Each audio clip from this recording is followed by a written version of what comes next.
Billy Mays here with another fantastic product. In this video, I'm going to be reviewing the Rositek 4-ton rosin press. It's a $400 rosin press available from Amazon. It's weaker and smaller than my previous rosin press, the 12-ton dab press, but it's become my favorite. Let me tell you why.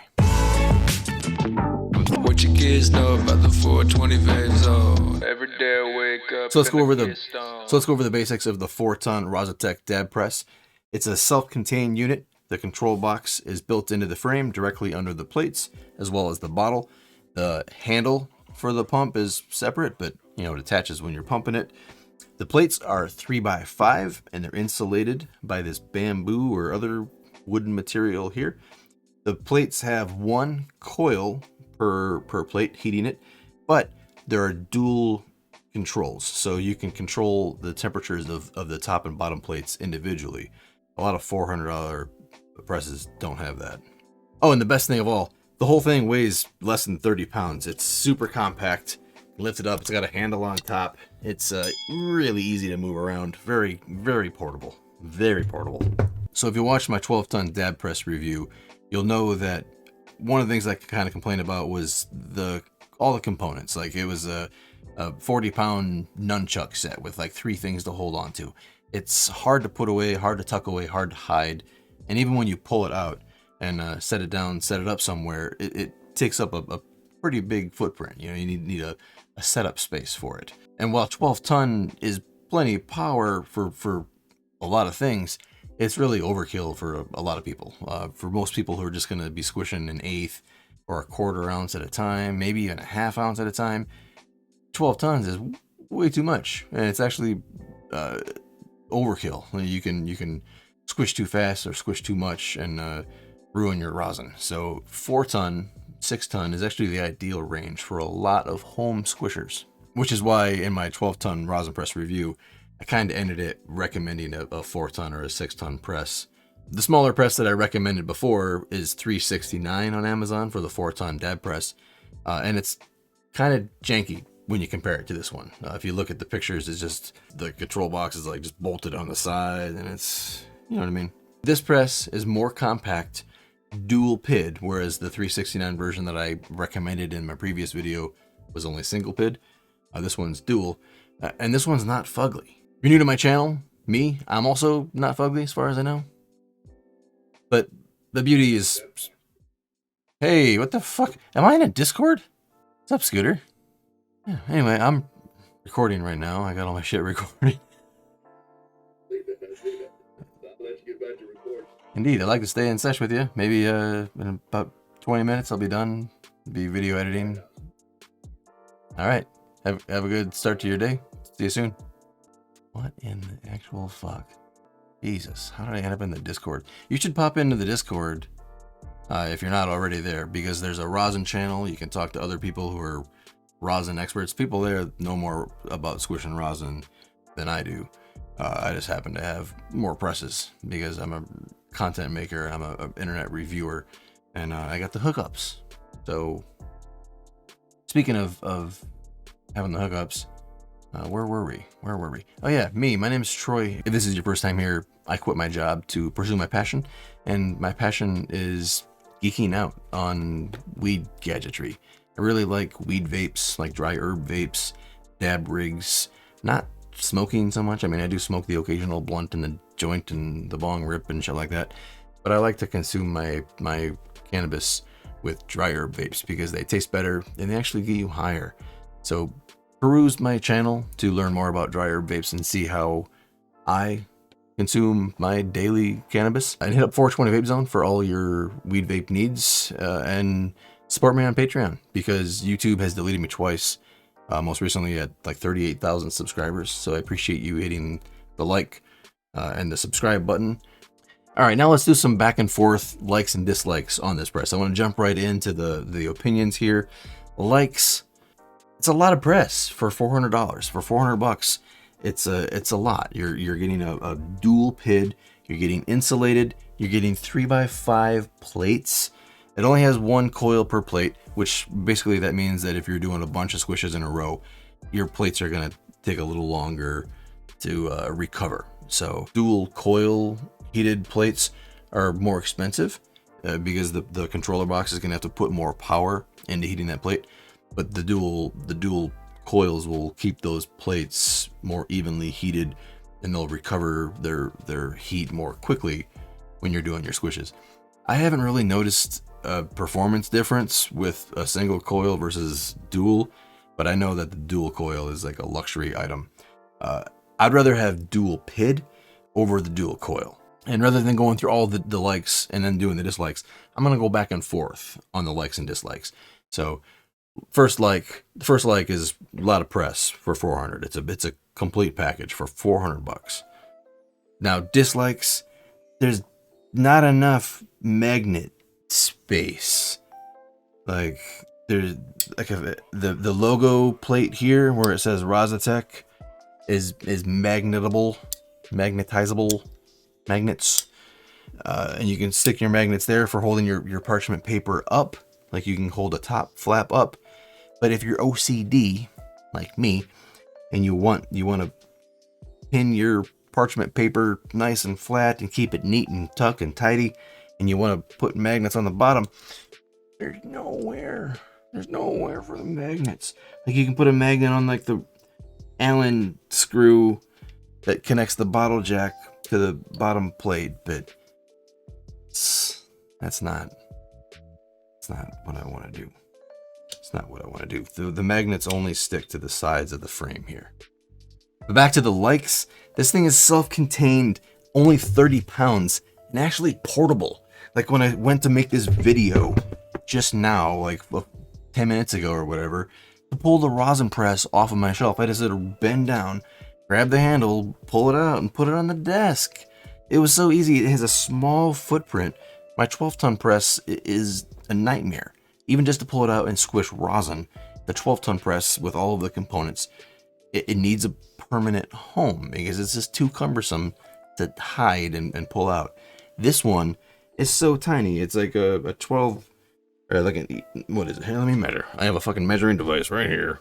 8 by 9 inches is the footprint of the bottom of this press. So 8 by 9 inches.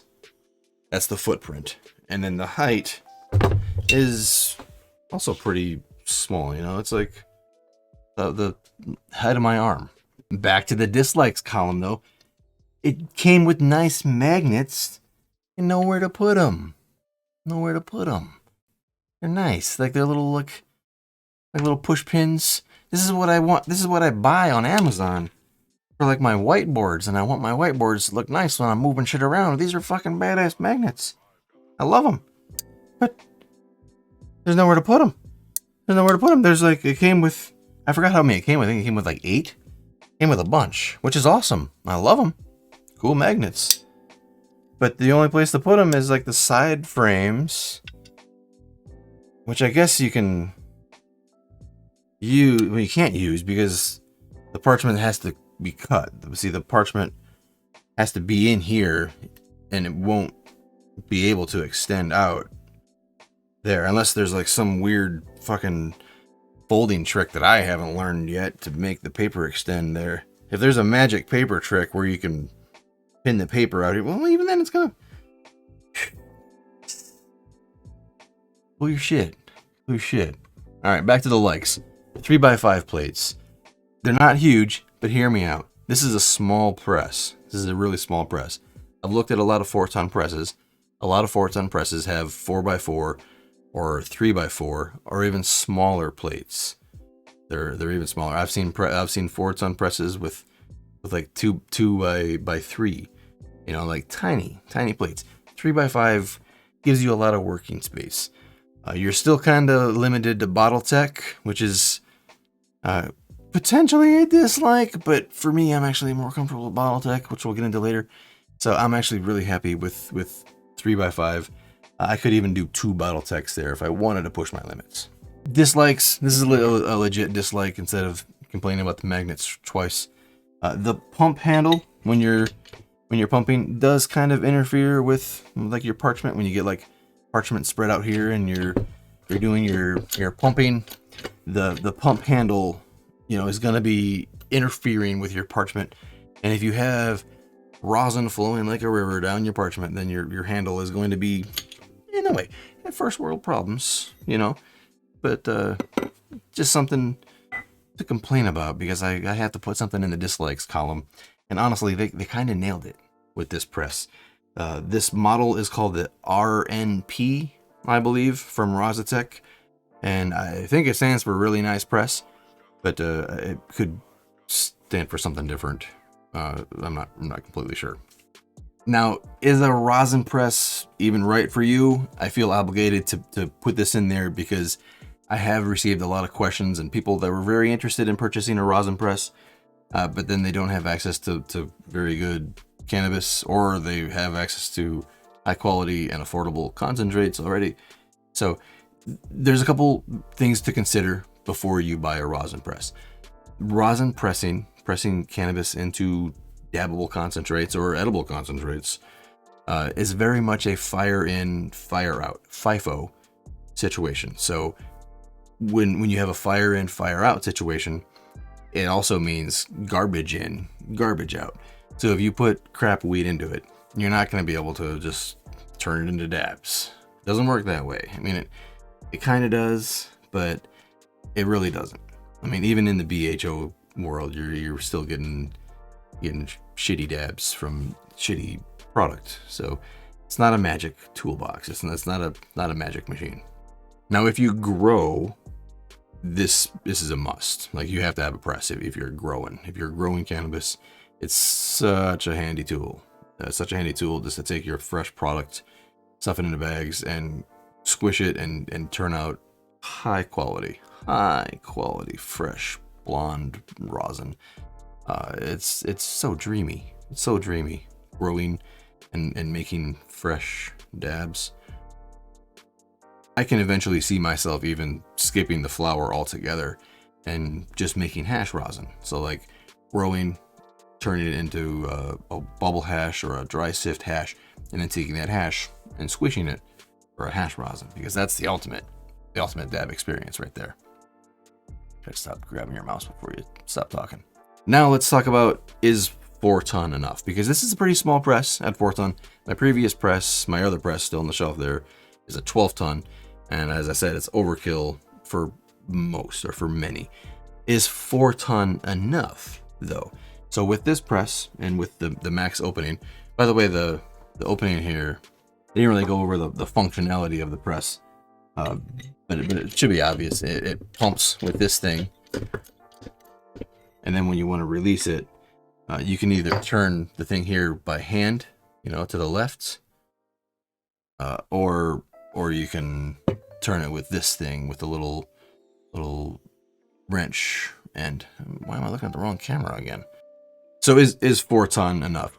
The max amount you can squish at one time with this press, with this 4 ton press, with these plates, is probably 10, 12, maybe 14 grams. If you can cram it into a bottle tech and get in there maybe with like a 2.5 or maybe a 3-inch bag, maybe you can get a bottle tech of 14 grams in there with one squish. I've only been able to do about 10 grams per squish. So one bottle tech bag, 10 grams, maybe 12 grams, like just cramming it. If you do some pre-squishing, you might be able to get 14 in there reliably. But doing it with bottle tech, 4 ton was plenty. Switching it up to a rectangular pre-press, I struggled a little bit to get the same yields as I was getting with bottle tech, but that could be me. I don't want to say that 4 ton isn't enough to get the rectangular squish to get 20% yields or whatever, because it was probably me or how I packed it or just lack of experience. Bottle tech works very well for me, and I find it works very well with smaller presses and at home usage. So I highly recommend the bottle tech method. The benefit of that bottle tech method is it keeps the pounds per square inch, the pressure distribution to the smallest surface area possible, because the 4 tons that are being distributed here, they're being distributed first to that 3x5 inch plate, but then they're being distributed again to the footprint of the squish. So if you use one of those rectangular bags, and it has like a 2x3. That's 6 square inches around. But if you use a BottleTech method where that bag is just a circular footprint on the 3x5 inch plate, and let's say it's 2 inches across, then it's only like 3 square inches or 3.14 square inches of surface versus the 6 square inches of the rectangular. That translates to a higher amount of pressure being applied per square inch of the circular, of the BottleTech method, because it's less surface area. Less surface area equals more pressure in this situation. So BottleTech is just in my favor. It's in your favor to do the BottleTech method for math. The math checks out. I've been using 2.5 by 4 inch bags, and I've cut the bags in half. And I like 90 micron bags for pressing flour. This was a fun video. I hope this video helped. You can use my code at Rositek and save 5% on the Rositek 4-ton press, or you can buy it on Amazon. I'll have my Amazon link in the description as well. This press is available on Amazon, and they have a bigger one as well that looks pretty badass, the 8-ton. If you're looking to press, like 14 or 20 grams reliably, if you want to squish 20 grams multiple times per week, in your rosin squishing session, you might want to upgrade to the 8-ton. I think the 8-ton is $500 and this one's $400. So use the links in the description. Find all of my content on 420vapezone.com. Support me on Patreon if you don't mind. Hit up the 420 Vape Zone Discord if you want to join the vapor community and hang out with like-minded adults. We have daily sessions, and there are channels for both rosin and for vapes and for dabs and even for food, and we play video games. It's a great community. Thousands of people, really good time, no weird shit. Sorry, adults, cool people only. Free beer, just kidding. Thanks for watching, and don't forget to tune into the Troy and Jerry show every Friday night, 6 p.m. Troy and Jerry Think Tank YouTube channel. Booyakasha. Bye.